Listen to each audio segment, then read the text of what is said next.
YS Jagan సమరదీక్షకు మద్దతుగా తమిళనాడు వైఎస్ఆర్ సేవాదళ్ కదం తొక్కింది. తమిళనాడులోని మధుర వాయిస్లో వందలాది మంది సేవాదళ్ సభ్యులు ర్యాలీ నిర్వహించారు. అనంతరం సమరదీక్షకు బయలుదేరారు. తమిళనాడు సరిహద్దు వరకు దారి పొడవునా నినాదాలు చేశారు. చంద్రబాబు పాలనలో ప్రజలు ఏపీలోనే కాదు, పొరుగు రాష్ట్రాల్లో ఉన్న తెలుగువారు కూడా అభద్రతా భావంతో బతికే పరిస్థితి వచ్చిందన్నారు. ప్రభుత్వాన్ని ప్రజలే తరిమికొట్టే రోజులొస్తున్నాయని, ప్రజావంచన చంద్రబాబు ప్రభుత్వం గద్దె దించేంత వరకు వైఎస్ఆర్సీపీకి అండగా నిలుస్తామని తమిళనాడు వైఎస్ఆర్ సేవాదళ్ సభ్యులు తెలిపారు.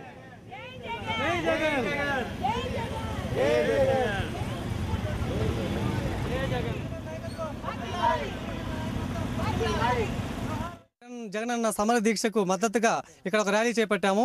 ఈ ర్యాలీ ముఖ్యంగా చంద్రబాబు నాయుడు గారు చేస్తున్న అరాచకాలు, దౌర్జన్యాలు, ఈ మన పొలిటికల్ హత్యలు, వీటన్నిటికీ నిరసనగా మేము ఈ యొక్క ర్యాలీ చేపట్టాము. ముఖ్యంగా ఆయన పరిపాలన ఎంత దురాగతంగా ఉందంటే, ఒక తెలుగు వాళ్ళే కాదు, ఆంధ్రలో తెలుగు వాళ్ళే కాదు, తమిళనాడులో ఉన్న వాళ్ళు కూడా ఆయన మీద ఆగ్రహాలు వెలువరుస్తున్నాయి. తమిళనాడు నుంచి మేము సైతం మేము బయలుదేరాము. ఈ అరాచక ప్రభుత్వాన్ని త్వరలో దింపాలని చెప్పి జగనన్నకి మేము వేడుకుంటున్నాము. ఎందుకంటే ఇప్పుడు చూస్తున్నాం, ప్రభుత్వ పాలన అనేది ఎక్కడ లేదు మన ఆంధ్రాలో. ఒకప్పుడు చంద్రబాబు వేరు, ఇప్పుడు చంద్రబాబు వేరు.